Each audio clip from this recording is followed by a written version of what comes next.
अस्सलाम वालेकुम नाजरीन, आप देख रहे हैं प्रोग्राम रियासत और अवाम और मैं हूं मारिया जदू। नाजरीन, पॉलिटिकल हालात इस वक्त बदलते जा रहे हैं और इस वक्त सिर्फ एक कंफ्यूजन है, कुछ समझ नहीं आ रहा कि आगे फ्यूचर में क्या होने जा रहा है।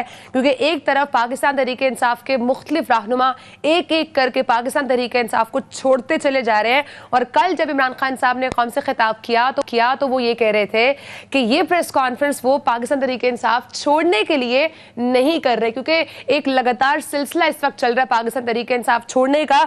अब सवाल यहाँ पर ये पैदा होता है कि इमरान खान साहब को जो इस वक्त सब छोड़कर जा रहे हैं, क्या इसके बाद पार्टी जो है वो स्टेबल हो पाएगी या नहीं? क्योंकि इमरान खान साहब ने कहा कि उनके जाने के बाद शाह महमूद कुरैशी साहब जो है वो पार्टी को लीड करेंगे। ये यहाँ तक जो पाकिस्तान तहरीक इंसाफ की सिचुएशन पहुंची है उसके पीछे क्या बैकग्राउंड स्टोरी है वो आपके साथ शेयर करेंगे कि क्या इमरान खान साहब की गलत पॉलिसीज की वजह से ऐसे हुए, स्टिल इमरान खान साहब कोई सरप्राइज दे सकते हैं, उस पर बात करेंगे। इसके साथ साथ ऑडियो लीक्स कमीशन के हवाले से बात करेंगे। उसकी दूसरी और आखिरी समाअत जो है वो आज हुई है। सुप्रीम कोर्ट के हुक्म पर ऑडियो लीक्स कमीशन ने काम जो है वो रोक दिया है।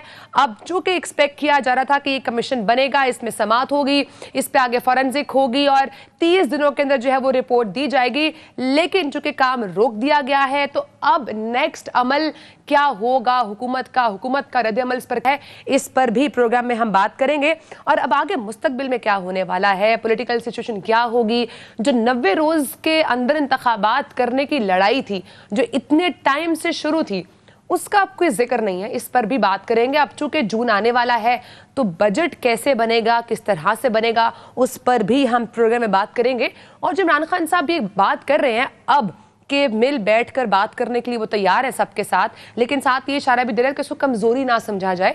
तो ये अब मुज़ाकरात पॉसिबल हो पाएंगे, हुकूमत या पीडीएम की जमातें अब मुज़ाकरात करेंगी या अब वो दरवाजा बंद हो चुका है? क्योंकि वज़ीर इत्तलात मरीम औरंगज़ेब साहब ये कह रही है कि इमरान खान साहब मुज़ाकरात की नहीं बल्कि एनआरओ की अपील कर रहे हैं। तो क्या इमरान खान साहब मुल्क छोड़ के जा सकते हैं, नहीं जा सकते, इस पर बात करेंगे। प्रोग्राम का आगाज़ करूंगी। मेरे साथ स्टूडियोज़ में मौजूद हैं सीनियर सहाफ़ी तज्ज़ियाकार हैं bureau chief public news Islamabad Naseem Siddiqui साहब, हमें टेलीफोन लाइन के थ्रू ज्वाइन करें सीनियर सहाफ़ी तज्ज़ियाकार अनवर रज़ा साहब, और हमें कुछ ही देर में ज्वाइन करेंगी सीनियर सहाफ़ी तज्ज़ियाकार मौला आलम साहिबा भी। सिद्दीकी साहब, प्रोग्राम का आगाज़ मैं आपसे ही करूँगी। अब वो एक है ना कन्फ्यूजन है, सॉल्यूशन कुछ पता नहीं, तो सॉल्यूशन बताए अब क्या सॉल्यूशन होगा? क्योंकि इस वक्त जो पॉलिटिकल सिचुएशन नजर आ रही है उसके अंदर सिर्फ कन्फ्यूजन है और क्या होने जा रहा है कि इसकी भी कोई खबर नहीं है हमारे पास। बिस्मिल्लाहिर्रहमानिर्रहीम, मारिया बहुत शुक्रिया। आप देखें कन्फ्यूजन तो सब तरफ ही, हर तरफ ही, और ये कन्फ्यूजन 9 मई के बाद ये बहुत ज़्यादा बढ़ गई है। बिल्कुल, क्योंकि 9 मई के वाक़यात हमने हर प्रोग्राम के अंदर बैठ के उसकी जो है मजम्मत की है। उससे पहले सिनेरियो डिफरेंट था। पीटीआई बहुत ज़्यादा पॉपुलर थी, बहुत ज़्यादा लोग उसके अंदर बड़े बड़े नाम शामिल थे। फिर अचानक से 9 मई हो जाता है, पीटीआई से टूट फूट का शिकार है। लेकिन 9 मई से पहले जो इलेक्शन के मामलात चल रहे थे, पंजाब में 90 दिन वाले इलेक्शन की बात हो रही थी, खैबर पख्तूनख्वा, ये तमाम बातें पीछे चली गई हैं। लेकिन लाजमी बात है कि अभी कुछ दिनों बाद ये बातें दोबारा बाहर निकल आएंगी, क्योंकि हकीकत तो अपनी जगह पर है और हमें ये देखना भी पड़ेगा। मैं पिछले कोई 6 महीने से हर प्रोग्राम के अंदर ये कहता था कि हालात जिस तरफ जा रहे हैं मुझे खदशा है, अपनी ज़िंदगी का तजुर्बा भी है, पाकिस्तान में बहुत अप एंड डाउन्स देखे हैं। मैं हमेशा ये कहता था कि ये हालात जिस तरफ जा रहे हैं, रियासत के तमाम सतून मिल के बैठे मामलात को हल करें, नहीं तो बहुत बड़ा नुकसान होगा। और वो नुकसान हो गया और बहुत बड़ा नुकसान हुआ है। अभी भी मैं यही चाहता हूँ कि ये जो चारों सतून हैं उसमें अफवाज पाकिस्तान है, हमारी अदलिया है, पार्लियामेंट है, सियासी जमातें, जैसे आपने इंट्रो में कहा कि इमरान खान साहब अब मुज़ाकरात की बात कर रहे हैं, काश ये मुज़ाकरात इमरान खान साहब ज़रा पहले बात मान जाते, पहले खुद बैठ जाते किसी मुज़ाकरात में, ना उनकी पार्टी को नुकसान होता ना पाकिस्तान को नुकसान होता। यही सियासी मुदरबरानापन होता है जो हमने जरदारी साहब में देखा। आप पॉलिटिकल इख्तलाफात उनके साथ कर सकते हैं, लेकिन जिस तरह उन्होंने मोहतरमा बेनज़ीर भुट्टो शहीद की शहादत के ऊपर चीज़ों को संभाला एज अ लीडर, और उसके बाद से वो जिस तरह मामलात को लेके चल रहे हैं, उनके खिलाफ बहुत बातें हुई, नेम कॉलिंग भी हुई, लेकिन बड़े धीमे लहजे के साथ उन्होंने तमाम मामलात को संभाला। और आज देखें कि बिलावल भुट्टो जरदारी साहब वज़ीर ख़ारजा बने हुए। तो इमरान खान साहब को स्ट्रगल तो पॉलिटिक्स में उन्होंने बहुत ज़्यादा की थी, लेकिन उन्हें हुकूमत करने का और हुकूमत के बाद अपोजिशन करने का उनका तजुर्बा नहीं था। वो भी तजुर्बा उनका हो गया है हो गया, लेकिन इस तजुर्बे को आप देख कैसे रहे, कैसा तजुर्बा रहा है इमरान खान साहब का? बहुत तल्ख तजुर्बा है। बहुत nothing. तल्ख तजुर्बा है, क्योंकि अच्छा कुछ लोग परेशान हो रहे थे, स्पेशली यंगस्टर्स। मैंने कहा हमने ये चीज़ें पाकिस्तान में बहुत होती देखी हैं। पीपल्स पार्टी का भी एक दौर है कि कोई नाम लेवा नहीं था। मोहतरमा बेनज़ीर भुट्टो शहीद हॉस्पिटल अपना जेल के अंदर थी, उनके वालिद को फांसी दे दी गई थी।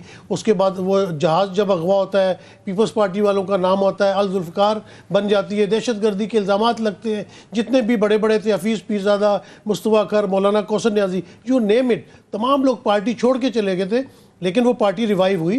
पॉलिटिकल पार्टीज ख़त्म नहीं कर सकते आप। और आज देखें कि पीपल्स पार्टी फिर एक हकीकत है पाकिस्तान की पॉलिटिक्स के अंदर। इसी तरह आपने देखा कि 1999 में जिस तरह नून लीग के साथ हुआ, उस वक्त भी देखा कि आपने तमाम लोग नून लीग छोड़ के चले गए, उसके बाद फिर वापस आए। तो ये बनाना और तोड़ना ये चलता रहता है। बहरहाल पीटीआई पे बड़ा टफ टाइम है। अगर चीज़ों से समझ जाए, कोई लेसन ले लें, तो फिर तो मामलात आगे की तरफ चलेंगे। और मेरे ख्याल से आने वाले दिनों में सबसे इंपॉर्टेंट मारिया ये बात है कि अभी बजट पेश होने वाला है। अब देखते हैं कि क्या बजट पेश करते हैं, क्योंकि अभी तक आईएमएफ ने किस्त तो दी नहीं है। मुआशी हालात पाकिस्तान के बहुत बुरे हैं। बजट पर भी मैं आपसे स्पेशली पूछूंगी कि उस वक्त से क्या हालात चल रहे हैं और क्या ये बजट अवाम दोस्त हो पाएगा अभी या नहीं हो पाएगा, इस पर भी बात करूंगी। लेकिन मीनवाइल मैं अनवर रज़ा साहब को भी शामिल करना चाहूंगी। अनवर रज़ा साहब कहिएगा, जैसे अभी सिद्दीकी साहब कह रहे हैं कि पार्टीज नहीं टूटती हैं, वो दोबारा रिवाइव कर जाती हैं, लेकिन अभी चूंकि पाकिस्तान तहरीक इंसाफ एक तो है ही है, लेकिन पाकिस्तान तहरीक इंसाफ हकीकी भी बनने जा रही है, तो आपको लगता है जहांगीर तरीन साहब इसको लीड कर पाएंगे उस तरीके से जो पाकिस्तान तहरीक इंसाफ का होल्ड था? क्योंकि इमरान खान साहब पॉपुलर तो है ही, तो क्या अब उनको वोट मिल पाएगा या वोट इमरान खान साहब का ही है? मारिया, सबसे पहली बात तो यह है कि हमने लोगों को बदलते देखा। कल तक जो इमरान खान का बयानिया और इमरान खान के गीत गाया करते थे, आज उन्होंने ऐसा यू टर्न लिया जैसा इमरान खान साहब ने लिया। और दूसरी बात मुझे ये भी समझ आई जो आपने अपने इंटरव्यू में कहा कि इमरान खान साहब शायद एक मिसाल है कि रस्सी जल गई लेकिन बल ना गिर। आज फिर वो कह रहे हैं कि मैं मुज़ाकरात करने के लिए तैयार हूँ, लेकिन इसको मेरी कमजोरी ना समझा जाए। इसको कमजोरी क्या कहा जाता है कि आहिस्ता आहिस्ता पतझड़ की तरह आपसे तमाम लोग जुदा होते जा रहे हैं। ठीक है, दबाव होगा किसी पर, किसी को आपसे नाराजगी भी होगी, पार्टियां इस तरह खत्म नहीं होती, ये बात बिल्कुल दुरुस्त है। लेकिन कम अज कम पार्टियां अगर इनके साथ इस तरह का सलूक हो तो वो समझती हैं। मैं नहीं समझता कि इमरान खान साहब इन तमाम सूरत के पेश नजर मजीद बेहतरी की तरफ वो बढ़ रहे हैं, बल्कि वो अभी भी अपनी जिद और अपनी अना की तरफ खड़े हैं। देखिए उनके साथ कितने लॉयल लोग थे। मैं मिसाल दूंगा शीरी मजारी की, हक और सच की बात भी करती रही हैं। ठीक है, बयानिया बड़ा सख्त था उस वक्त। अब ये लोग कहते हैं कि इमरान खान साहब के जो करीब लोग थे वो फौज और एस्टेब्लिशमेंट के मुतालिक एक बयानिया बनाते थे।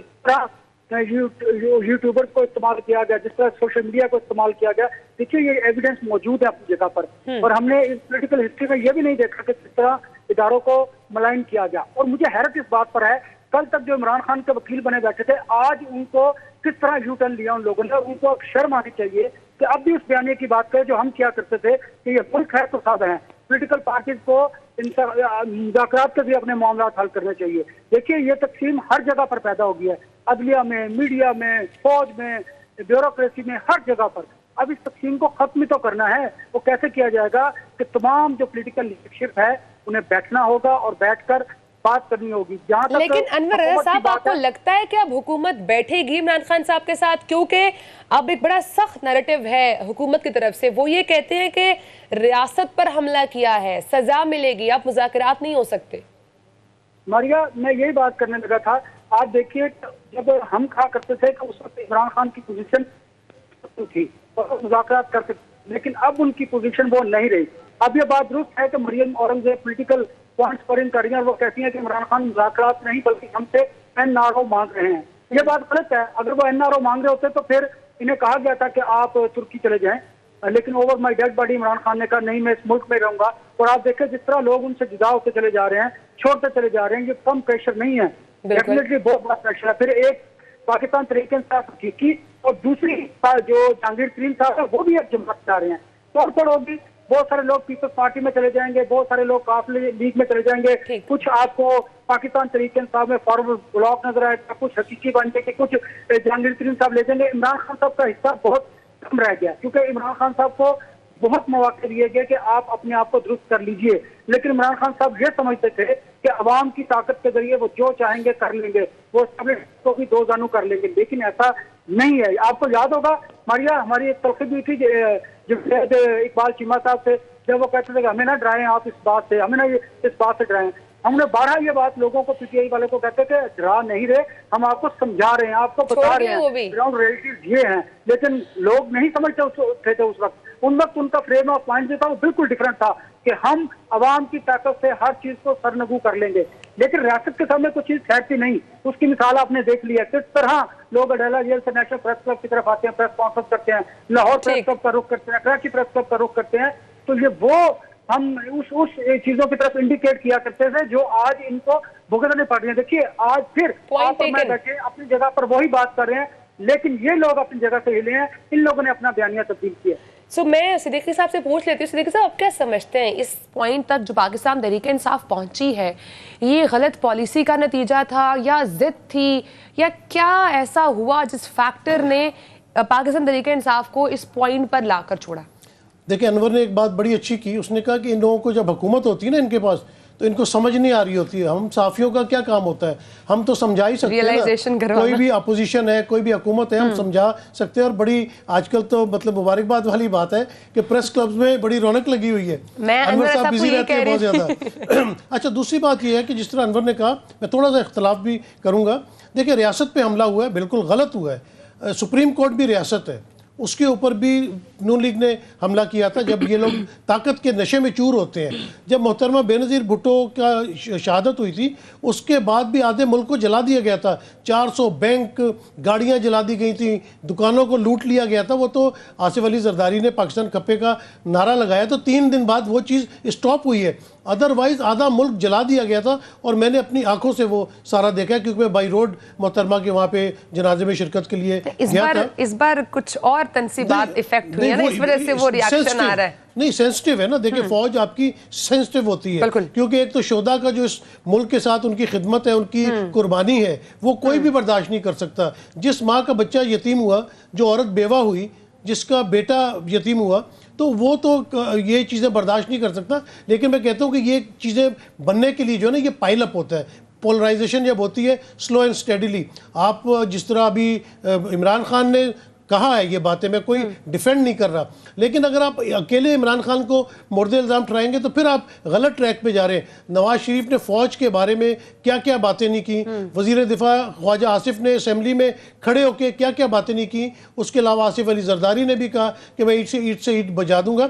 सियासतदानों को अब ये सोच लेना चाहिए कि कम से कम वो कोई अपनी रेड लाइन बना ले। कोई अपने इमरान खान को रेड लाइन बना रहा है, कोई जरदारी साहब को, फ़ौज हमारी रेड लाइन होनी चाहिए, उसको ना क्रॉस करें। और अगर देखिए, हमारी एक बात बताऊं, अगर आपके इख्तलाफात हैं फौज के साथ, और फौज के साथ नहीं होते, चंद एक इदारे के लोगों के साथ होते हैं, तो जब आप रात को डिग्गी में बैठ के उनसे मिलने जा सकते हैं, तो उस वक्त आप अपने इख्तलाफात क्यों नहीं दुरुस्त कर सकते? तो ये बात है कि आप ना अवाम को गुमराह करें, अवाम को गुमराह नहीं करना चाहिए। ये नाइव लोग होते हैं और ये बच्चे हैं, इनका जहन अभी बन रहा होता है, तो इस तरह के मामला जो है ना, वो सियासतदानों को अपनी ड्राइंग बैठ के सॉल्व करने चाहिए। सिद्दीकी साहब, मुन्ना आलम साहिबा ने ज्वाइन किया हमें। मैम, बहुत शुक्रिया, आपने प्रोग्राम को टाइम दिया। कहिएगा, अब इस डिस्कशन हमारी यही चल रही है कि पाकिस्तान तहरीक इंसाफ इस वक्त जिस पॉइंट पर है, क्या ऐसे फैक्टर्स थे जिन्होंने लीड किया? क्या ये गलत पॉलिसीज का नतीजा है, या ये अना या जिद थी इमरान खान साहब की जिसकी वजह से सिचुएशन यहाँ तक पहुंची है, रियासत पर हमला हुआ और आज इमरान खान साहब के अपने ही लोग उनको छोड़कर जा रहे हैं? Thank you. एक्चुअली देखिए, बात यह है कि इमरान खान साहब के हवाले से आई थिंक वो कुछ पहले बहुत सारे प्रॉब्लम्स हैं। उनकी पॉलिसीज में काफी सारे प्रॉब्लम्स हमेशा से रहे हैं, और खास तौर पर तब से जब से वो उनकी गवर्नमेंट खत्म हुई। अगर वो पार्लियामेंट में बैठते, अगर वो एक ऑपोजिशन लीडर का अपना किरदार अदा करते, जो कि उनका लेजिटिमेट रोल था, मैं समझती हूँ मामला बहुत बेहतर होते, उनके अपने लिए भी और मुल्क के लिए भी। और पार्लियामेंट भी इस तरह से रन ना कर रही होती जैसे अभी कर रही है। एक डमी ऑपोजिशन वहां बैठी है, क्योंकि ऑपोजिशन के नाम पर दबा है और वो ऑपोजिशन नहीं करते हैं। और एक लेजिटिमेट ऑपोजिशन का होना पार्लियामेंट में भी बहुत जरूरी है, डेमोक्रेसी में बहुत जरूरी है। इमरान खान साहब ने अपना ये रोल खुद माइनस किया। उनके जो इम्पोर्टेंट बार्गेनिंग चिप्स थे, जैसे जो 2 असेंबलीज उनके पास थी, केपी की और पंजाब की, वो उन्होंने खुद फॉरगो की। तो उनके बहुत सारे किस्म के ब्लंडर्स हैं जो डे 1 से चले आ रहे थे। और अभी आई थिंक जो ज्यादा मामला खराब हुआ वो इस वजह से था क्योंकि इमरान खान साहब ने for some very odd reason अपनी गिरफ्तारी को रेजिस्ट किया।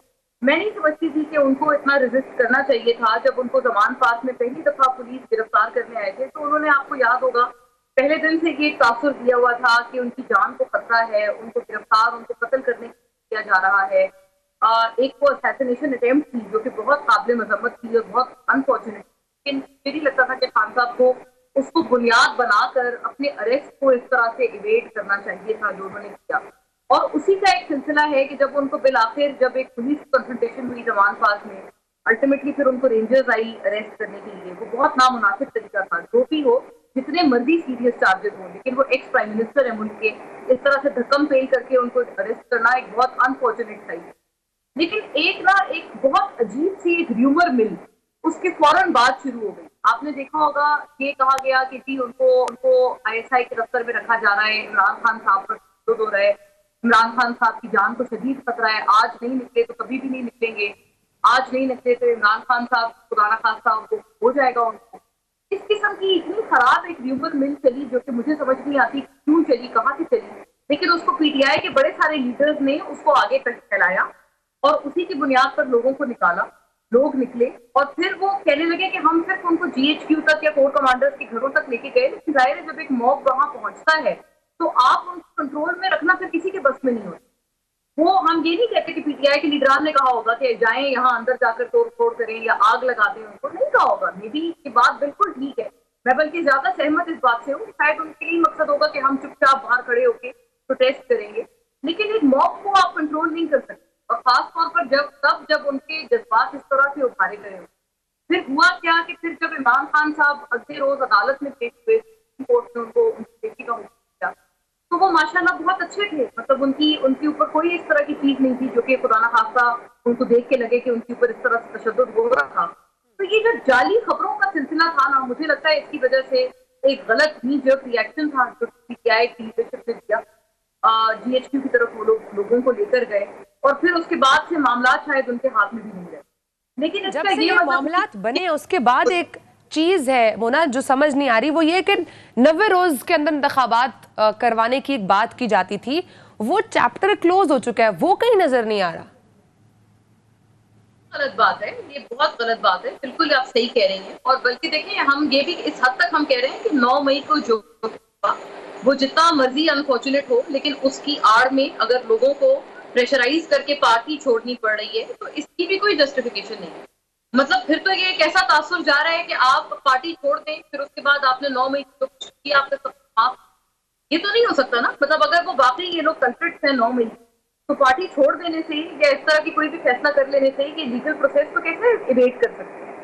तो मुझे नहीं पता कि ये किस हिकमत अमली के तहत ये सारी चीजें हो रही हैं, क्या किया जा रहा है, लेकिन इमरान खान साहब को सर्टनली माइनस करने की पूरी कोशिशें हैं। उनका अपना भी बुरी पॉलिसीज, बैड डिसीजन का इसमें बहुत बड़ा अमल दखल है, लेकिन फिर भी जो गलत है उसको हम गलत कहेंगे, जो रियासत की तरफ से भी गलत है उसको भी गलत कहना जरूरी है। सवाल है आपसे, ये देखें कि जो कुछ 9 मई को हुआ तो हम सब मजम्मत करते हैं, ना होना चाहिए था, ना आइंदा कभी ऐसा हो, लेकिन जिस मुल्क के अंदर लाकानूनियत बढ़ रही हो, आइन और कानून का पास जो पार्लियामेंट ना कर रही हो, जिस तरह सुप्रीम कोर्ट के ऑर्डर्स के ऊपर आइन को और कानून को तोड़ा गया है पार्लियामेंट की तरफ से, जब इतनी बड़ी लड़ाइयाँ शुरू हो जाएं तो फिर आवाम बेचारी क्या करे, उनको तो समझ नहीं आता उन्होंने किस तरफ जाना है। तो ये हैजानी कैफियत जो आवाम के अंदर पैदा की गई, क्या पीडीएम उसमें बराबर की कसूरवार नहीं है?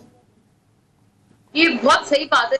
अब यू आर माशाल्लाह सीजन जर्नलिस्ट, आप ये बात मुझसे बेहतर समझते हैं कि गवर्नमेंट ने जिस तरह से इस पूरे मामले को टैकल किया है, उन्होंने लाकानूनियत का जवाब लाकानूनियत से दिया। ये बहुत अजीब सी अचंभे की बात है। 9 मई के वाकयात के बाद, उसकी मजम्मत करने के बाद इन्होंने सुप्रीम कोर्ट पे इस तरह से वो जो एक, आपको पता है, जो इन्होंने एक रैली निकाली, और वो शायद पता नहीं कोई आखिरी लम्हे इनको कोई अच्छी हिकमत आ गई, इन्होंने उसको कॉल ऑफ कर दिया। लेकिन ये कि इनका इरादा तो वहां धरना देने का था। उस धरने के दौरान, उस रैली के दौरान जो तकारीर हुई, 144 नाफिज होने के बावजूद भी, मतलब इन्होंने लाकानूनियत का जवाब कानून देने के बजाय और लाकानूनियत करके दिया, एक और दूसरे इदारे के ऊपर हमला आवर होकर और उनको थ्रेटन करके दिया। तो आप बिल्कुल ठीक कह रहे हैं कि अवाम में इस वक्त एक माउंट हो रहा है, अग्रेशन हो या डिप्रेशन हो, एक मजमूरी तौर पे भी आपके, क्योंकि आप हैं, मालिया हैं, हम सब लोग अवाम रहते हैं, हमें एक अवाम की पल्स का पता है, एक मजमूरी डिप्रेशन है आवाम को समझ नहीं आ रहा, लोगों को समझ नहीं आ रहा कि इस वक्त होने क्या जा रहा है, हम करें क्या। और जो जेन्युइन सपोर्टर्स भी हैं, चाहे वो पीटीआई के भी हों, पीएमएलएन के हों, उनको भी समझ नहीं आ रहा कि ये हमारे साथ, ये हमारी जमात के साथ, क्योंकि हर कोई तशद्दुद नहीं चाहता। लेकिन उसके बावजूद जो इस तरह के कुछ जो मॉब एलिमेंट्स हैं, उन्होंने शायद अपने लोगों को, अपने फैंस को, अपने सपोर्टर्स को खुद ही मायूस किया है। एक कलेक्टिव डिप्रेशन है हवा में। Two wrongs never makes a right. Break का टाइम है, ब्रेक के बाद हम बात करेंगे ऑडियो लीक्स कमीशन से। दूसरी और आखिरी समाअत उसकी रही, तो अगर ये कमीशन आगे नहीं चल रहा, बिकॉज एक्सपेक्टेशंस थी कि ये अगर आगे चलेगा तो कुछ फॉरेंसिक रिपोर्ट्स आएंगी और पता चलेगा कि ऑडियोज आइदर सच्ची हैं या नहीं हैं। इस पे भी ब्रेक के बाद बात करेंगे, साथ ही रहेगा हमारे।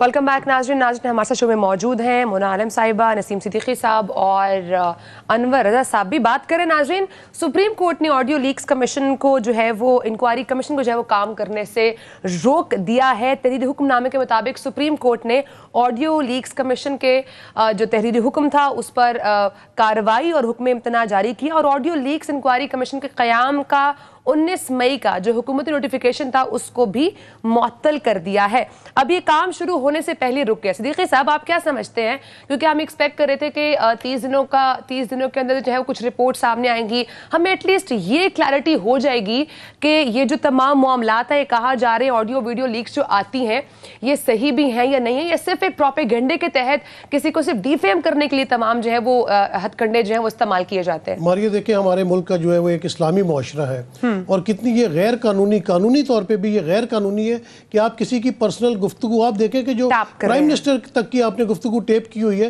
तो दूसरे ममालिक वाले क्या सोचेंगे कि अगर उनका कोई आता है प्रेसिडेंट वगैरह तो वो आपसे आके मुलाकात करेगा तो वो तो कहेगा ये मेरी गुफ्तगू यहाँ पे टेप हो रही है। तो ये चीज़ें नहीं होनी चाहिए। पहले ये तहकीक होनी चाहिए थी कि ऑडियो और वीडियो लीक कौन कर रहा है, इसके ऊपर आप कमीशन बनाते। दूसरा, आप चीफ जस्टिस अपना सुप्रीम कोर्ट से जो है वो बना रहे हैं सारा GIT, तो वहाँ से आप जो चीफ जस्टिस है उनसे तो मशवरा नहीं कर रहे, तो आपने वहाँ पे भी तफरीक पैदा कर दी है। हर जगह तफरीक पैदा करने की कोशिश की जा रही है। ये पाकिस्तान के लिए सही नहीं है, इस तरह नहीं होना चाहिए।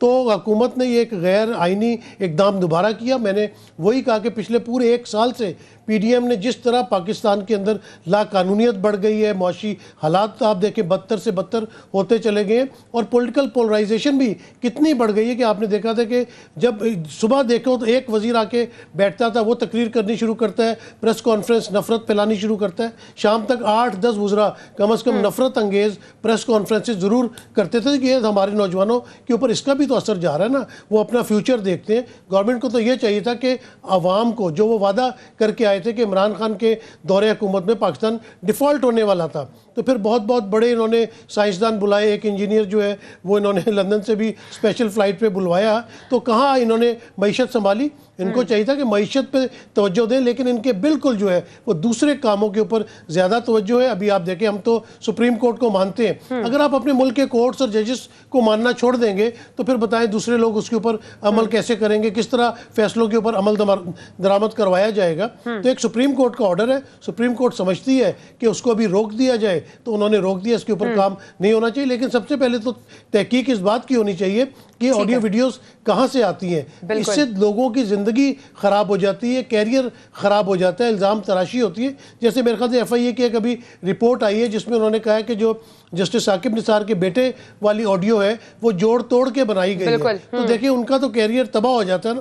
तो इस तरह की बातें मीडिया पे आ जाती है, मीडिया ट्रायल शुरू हो जाता है। तो हुकूमत को चाहिए था कि पहले उनके जो ऑथेंटिसिटी है पहले उसको जो है ना वो उनको कंफर्म करना चाहिए। तहकीकात तो होनी चाहिए, लेकिन अनवर रजा साहब जो फॉरेंसिक रिपोर्ट्स आती हैं उसके ऊपर भी बहुत बड़े बड़े सवालात उठ जाते हैं कि ये फॉरेंसिक रिपोर्ट ही ठीक नहीं है। जैसे कल मेडिकल रिपोर्ट एक आई थी एग्जैक्टली सो अगर फॉरेंसिक रिपोर्ट के ऊपर भी हमें बिलीव नहीं होगा तो फिर उसके बाद ये कैसे पता चलेगा कि ऑडियो असली थी या जाली थी, या किसी शख्स ने खुद ही जारी की है या किसी और ने जारी किया है, ये सिर्फ जोड़ तोड़ करके बनाई गई है।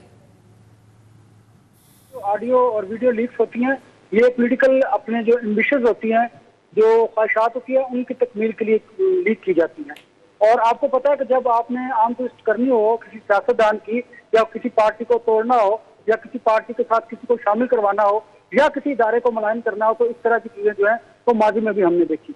लेकिन मैं बात करूंगा सुप्रीम कोर्ट की इस ऑडियो लीक्स पर जो कमीशन था और कमीशन के क्याम पर जो एक और फैसला आया। देखिए ये एक फैसले के ऊपर दूसरा फैसला आना, ये इदारे की तौकीर को बिल्कुल बेतौकीरी कर रहा है। अगर आप देखें चीफ जस्टिस और उनके नीचे जो साथ उनके कोलीग हैं, वो एक दूसरे के फैसलों को नहीं मानते और एक फैसले के नतीजे में चीफ जस्टिस साहब का या फिर काजी फायजुल्लाह साहब का तो फैसला आ जाता है, तो मुझे बताइए आम आदमी कहाँ पर जाएगा, उसे इंसाफ कहाँ मिलेगा? ये पॉलिटिकल लड़ाई है जो सुप्रीम कोर्ट में भी लड़ी जा रही है, वो भी सियासी लड़ाई है, बाकी जो कुछ हो रहा है वो भी पॉलिटिकली है। और दूसरी बात बड़ी इंपॉर्टेंट है, सब कुछ क्लियर है, कोई बहाम नहीं, कोई कुछ नहीं। को मैं बारहा भी कह चुका हूँ कि इलेक्शन अक्टूबर में भी नहीं होंगे, केयर टेकर सेटअप आएगा वही प्रोलॉन्ग करेगा।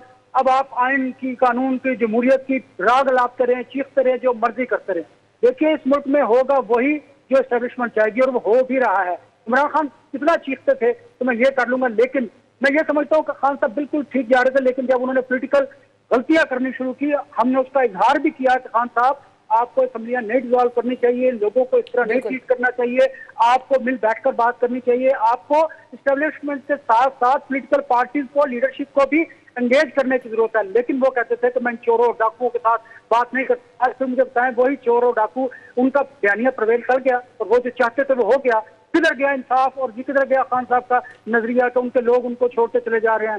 बात यह है कि इस मुल्क में अगर आपने पॉलिटिक्स करनी है तो फिर आपको ग्राउंड रियलिटी को फोर्सी करना होगा और उसके मुताबिक आपको फैसले करने होंगे। यहाँ पर आइडियलिज्म नहीं चलेगा, यहाँ पर इंसाफ का बोलबाला नहीं है। आप देखिए, आपको इसी सिस्टम में रहकर आगे चलना है, आप इस सिस्टम के खिलाफ नहीं लड़ सकते। अगर आप लड़ने की कोशिश करेंगे, माजी में भी हमने देखा मोहतरमा बेनजीर भुट्टो को, मियां नवाज शरीफ को, अब इमरान खान साहब को, इसके बाद भी शायद कोई आएगा और सिस्टम से लड़ने की कोशिश करेगा। आपको इस सिस्टम के अंदर रहकर आहिस्ता आहिस्ता इसको दुरुस्त करने की जरूरत है। अब नवाज शरीफ साहब बाहर बैठे हैं, वो नहीं आ रहे, उन्हें पता था कि ये जो सारी सिचुएशन है ये खराब होगी पॉलिटिकली, वो खराब हुई। उन्हें क्या जरूरत है मुझे बताएं कि पाकिस्तान में आकर फिर जेल में जाएं? तो बाहर से बैठे अपनी पॉलिटिक्स कर रहे हैं। अब जो हुकूमत हो रही है उसमें 80% इनपुट उनकी होती है, 20% यहाँ शहबाज शरीफ और पीडीएम की बाकी सियासत, वो तो बिल्कुल ठीक बैठे हैं। तो देखिए, उन्हें पता था कि अगर अब मैं मुल्क में आया तो हालात मेरे लिए भी साजगार नहीं। और दूसरी बात, जरा बजट गुजर लेने दीजिएगा, फिर देखिएगा बाकी जो पीडीएम की जमातें हैं उनके साथ भी क्या होता। आप देखिए, और बजट में आपने सवाल किया था सदीकी साहब से, बजट में ये रिलीफ देंगे अवाम को, क्योंकि इन्हें पता है कि जब भी इलेक्शन हुए हमने अल्टीमेटली अपने हलकों में जाना है, तो ये रिलीफ देने की कोशिश करेंगे। मारिया, बात ये है कि हमें एक्सपेक्टेड है कि इस बजट में रिलीफ जो है वो मिल सकता है। इस पे भी अनवर रज़ा हम बात करेंगे अगले हिस्से में, लेकिन मीनवाइल मैं इस गुफ्तगू में शामिल करूंगी मुन्ना रहम साहब को। मैम, अब ये बताइएगा कि अब चूंकि एक तरफ तो ये बात की जाती है कि किसी दो शख्स दरमियान की ऑडियो या वीडियो नहीं जो है वो आउट करनी चाहिए है, और इस तरह के जो काम होते हैं उनको अनएथिकल एस्पेक्ट में जो है वो कंसिडर किया जाता है। लेकिन अब प्राइवेसी की आड़ में अगर कोई अनएथिकल काम कर रहा हो और उसके बाद भी तहकीकात ना हो, तो फिर ये सिचुएशन कहाँ को लीड करेगी? अगर ये ऑडियो सामने, तो तहकीकात तो फिर भी होनी चाहिए इनकी। देखिए, इन फेयर एंड स्क्वायर होकर चले और इसमें सियासी कोई चीज ना शामिल करें, तो आई थिंक यही बात सही है कि किसी की परमिशन के बगैर उसको रिकॉर्ड करना या उसको टेप करना गैर कानूनी है। और मेरा ख्याल है इसी बेसिस के ऊपर सुप्रीम कोर्ट ने भी ये जो पूरी तहकीकाती कमीशन है, क्योंकि तहकीकाती कमीशन का जो मकसद था कि ऑडियो कॉल या उनकी लीक्स वीडियो कॉल्स की लीगैलिटी पे नहीं था, वो उसके कंटेंट्स के ऊपर था। लेकिन अजीब सी बात ये है कि ये जो कंटेंट्स के ऊपर भी जो उनका एतराज था, ये अभी आया है, क्योंकि पॉलिटिकली स्पीकिंग हमने ये देखा है कि जब भी कोई इस तरह की चीज आती है, से फॉर एग्जांपल इमरान खान साहब जब वज़ीर आज़म थे, तो आपको याद होगा वो अपने इंटरव्यूज में चीज की हिमायत करते थे। वो कहते थे मुझे कोई एतराज नहीं अगर मुझे कोई टेप करता है, क्योंकि मैं कोई गलत काम नहीं कर रहा। तो प्रॉब्लम ये है कि पॉलिटिकली हर जमात ने इसके ऊपर अपना मौक़िफ़ बदला है, इस बात के ऊपर डिपेंड करते हुए कि वो ऑडियो या वीडियो लीक उनके हक में है या उनके खिलाफ है। अब इमरान खान साहब जब ये उनके खिलाफ आ रही हैं, ये आजकल जो हैकर है उनके खिलाफ हुआ हुआ है, तो इमरान खान साहब जो है वो आप देख लें कि मतलब वो अब इसकी मुखालफत करते हैं, वो बताते हैं कि ये कितना इलीगल है, वो इसकी इनलीगैलिटीज बताते हैं। पहले वो इसको जायज मानते थे। इसी तरह से एक स्टिंग ऑपरेशन आपको याद होगा जो अली हैदर गिलानी साहब पे किया था कुछ पीटीआई के एमएनएज ने, जहाँ पर वो उनको शायद कुछ पैसे ऑफर कर रहे थे अपने उनके वोट के बदले में। तो ये तमाम चीजें फिर पीटीआई ने कहा था, इलेक्शन कमीशन ने दरख्वास्त उन्होंने इलेक्शन कमीशन में दी थी कि जी इसको प्रूव करें और उसके ऊपर वो अली हैदर गिलानी पर कोई फैसला करें वगैरह वगैरह। मतलब ये कि उस वक्त उनको नहीं परवाह थी कि ये इलीगल है, तब उनके लिए ये तमाम चीजें वो कहते थे नहीं आप लीगैलिटी छोड़ें, आप इसके कंटेंट्स पे जाएं। अब उल्टा हिसाब है, क्योंकि अब हैकर जो है वो पीटीआई के खिलाफ है, ज्यादातर जो रिकॉर्डिंग्स हैं वो उनके खिलाफ आ रही हैं, तो वो आपको इसकी इलीगैलिटी का दर्ज दे रहे हैं। तो पॉलिटिकली तो ये आर्ग्यूमेंट फ्लॉड है, लेकिन अगर हम इसको बगैर किसी पॉलिटिकल लेंस के देखें तो आई थिंक कि ये रिकॉर्डिंग्स होना ये इलीगल है किसी की भी कंसेंट के खिलाफ। तो सबसे पहले तो पता ये लगना चाहिए कि आ कहाँ से रही, और ये हमारे मुल्क को ये जो एक मजाक सा बनाया हुआ है, मतलब starting from the prime minister house to presidency, कोई जगह ऐसी नहीं है जो कि टैप ना हो। और मुझे याद पड़ता है कि जब ये मोना प्राइवेट बेडरूम्स तक पहुंच गई अब तो। जी बदकिस्मती से, और ये हमेशा की रहा है, मतलब इससे पहले मैंने देखा है कि एक प्राइवेट बेडरूम तक पहुंची थी ये। ठीक, तो लेकिन मोना ब्रेक का टाइम है, ब्रेक के बाद हम यहाँ से आपसे मैं भी कंप्लीट करवा लूंगी। दूसरा ये कि हम ब्रेक के बाद बात करेंगे, जैसे भी अनवर रसा बात कर रहे थे, नसीम सिद्दीकी साहब बात कर रहे थे कि अब जो पीडीएम की जमातें हैं, जो हुकूमती जमातें हैं, क्या वो अब चूंकि जून शुरू होने वाला है तो क्या अब वो आवाम को रिलीफ दे पाएंगे? बिकॉज इलेक्शंस में जाने के लिए, जीतने के लिए उनके पास एक यही है आखिरी सोल्यूशन कि आवाम को रिलीफ दें। तो ये पॉसिबल हो पाएगा नहीं? ब्रेक के बाद से बात करेंगे, साथ रहिएगा। तो फिर कितना टफ हो जाएगा हुकूमत के लिए रिलीफ देना या ये बजट इवन बनाना भी? मारिया, में तो ये बात नहीं समझ आती कि क्यों हम हर वक्त भिखारियों की तरह सोचते रहते हैं कि दोस्त ममालिक हमारी आके मदद करेंगे। कभी कभार मदद की नहीं तुम्हारी बात नहीं कर रहा मैं, ओवरऑल मतलब मैशत की बात कर रहा हूँ, हुकूमत की, कि ये कशकोल लेके फिरते रहते हैं। ये क्यों नहीं अपने मुल्क के अंदर डॉलर मतलब कमाने वाले सिलसिले क्यों नहीं करते? हमारा एग्रीकल्चर, मुल्क के एग्रीकल्चर पे क्यों तवज्जो नहीं देते? आप एक्सपोर्ट्स क्यों नहीं बढ़ाते अपनी? इन सबको मिलजुल के बैठना पड़ेगा, लॉन्ग टर्म पॉलिसीज बनानी पड़ेंगे जिससे पाकिस्तान ये आईएमएफ के कर्जों से बाहर निकले। हम 400-500 अरब डॉलर के लिए जो है वो तड़पते रहते हैं। आप देखें कि हमारे हमसाए मुल्क बांग्लादेश के पास 78,000 अरब डॉलर के करीब उनके फॉरेन रिजर्व मौजूद है। अब भारत की तरफ देखें 158 के करीब मौजूद है और हम 4-5 के अंदर चल रहे हैं। मैं कोई तारीफ नहीं करूंगा, लेकिन फिर भी अगर आप देखें कि पिछले साल जब पीटीआई की गवर्नमेंट थी तो उसमें एक्सपोर्ट्स बेहतर हो गई थी, रेमिटेंसेस बेहतर हो गई थी, टैक्स कलेक्शन बेहतर हो गई थी, टेक्सटाइल इंडस्ट्री ने बहुत बूम किया था। तो ये हुकूमत जिस तरह पीडीएम माशाल्लाह 13 जमातों के तजुर्बेकार लोग मौजूद थे, तो कोई तो पाकिस्तान को ये बेहतरी की तरफ लेके जाते। तो लेकिन वो आप देखें कि कोई भी उस तरफ नहीं गए। और जिस तरह अनवर ने कहा कि ये अच्छा बजट पेश करेंगे, ये उनको कोई रिलीफ देने की कोशिश करेंगे, जब पैसे ही पास नहीं है तो आप रिलीफ कहाँ से देंगे? आप देखें डॉलर 310 का बिक रहा है, पाउंड 400 को क्रॉस करने वाला है। तो इस तरह के हालात में तो बहुत मुश्किल हो जाएगा। सेंसिबली बात यही कि तमाम सियासतदान मिलजुल के बैठे और इन तमाम मसाइल का हल निकाले। एक तरफ जहाँ पैसों का मसला है मोना, यहाँ पर एक और मसला ये भी है, सियासी अदम इस्तेहकाम भी बहुत बड़ा मसला है। कहते हैं जब तक सियासी अदम इस्तेहकाम खत्म नहीं होगा मौशी इस्तेहकाम लाना पॉसिबल नहीं है। जाहिर है ये तो बहुत बड़ा प्रॉब्लम है, और बल्कि आईएमएफ वगैरह के लिए भी हमें ये बहुत बड़ा एक बॉटलनेक आ रहा है कि वो कहते हैं आपके मुल्क में हम किससे बात करें, कोई पता नहीं कि अगले महीने कौन सी गवर्नमेंट हो, कौन आए कौन ना आए, इलेक्शंस के बाद कौन कितना रुके, और कब कोई बीच में कोई और तीसरी कुव्वत आ जाए तो हम जैसे मुल्क ममालिक का कुछ पता नहीं होता। ये सबसे बड़ा बॉटलनेक है जिस वजह से आईएमएफ या कोई भी जो बैनुल अक़वामी लेंडिंग एजेंसी है वो पाकिस्तान को लेंड करते हुए 100 दफा सोचता है। और इस वक्त जिस तरह के हालात हैं, शायद ये जो अनसर्टेनिटी है ये बेहतर होने की और कम होने की जगह उल्टा बढ़ती जा रही है। ये इस वक्त जो हालात चल रहे हैं वो आगे सियासी अदम इस्तेहकाम जो है वो ख़त्म होगा और उसके बाद ही फिर जिस वक्त मौजूदा हुकूमत है वो मौशी इस्तेहकाम ला पाएगी। ये पॉसिबल नहीं है। देखें ये अभी सियासी इस्तेहकाम की तो कोई, आप सही कह रही है, कोई सियासी इस्तेहकाम वाली गवर्नमेंट जरूरी है कि जो जिसके पांव पक्के हों। अभी वाली जो गवर्नमेंट है, जितना मर्जी लोग अपने आप को अगर इंसिस्ट करें या टाइम अपना बढ़ाना चाहें, matter of the fact is कि अगस्त में पार्लियामेंट की जो मुद्दत है वो एक्सपायर खत्म हो जाएगी, ठीक, और उसके बाद आगे जाने की कोई दूसरी गुंजाइश रह नहीं जाती। तो आई थिंक अक्टूबर तक तो हमारे पास जो लिमिटेड वसाइल हमारे हैं वही जो सेल्फ जनरेटेड है। बाकी अगर आपने बैनुल अक़वामी किसी लेंडिंग एजेंसी से बात करनी है, to my knowledge and information हमसे कोई अक्टूबर से पहले, इलेक्शन से पहले बात करने को तैयार। ठीक हो गया, पॉइंट टेकन। बहुत शुक्रिया मोना, आपने प्रोग्राम को टाइम दिया। बहुत शुक्रिया नसीम सिद्दीकी साहब, आपने प्रोग्राम को टाइम दिया। अनवर रसा भी माशाल्लाह मौजूद थे। नाज़रीन, ब्रेक का वक्त खत्म हो चुका है। इंशाल्लाह आपसे कल मुलाकात होगी। अपना बहुत सारा ख्याल रखिएगा। अल्लाह हाफ़िज़।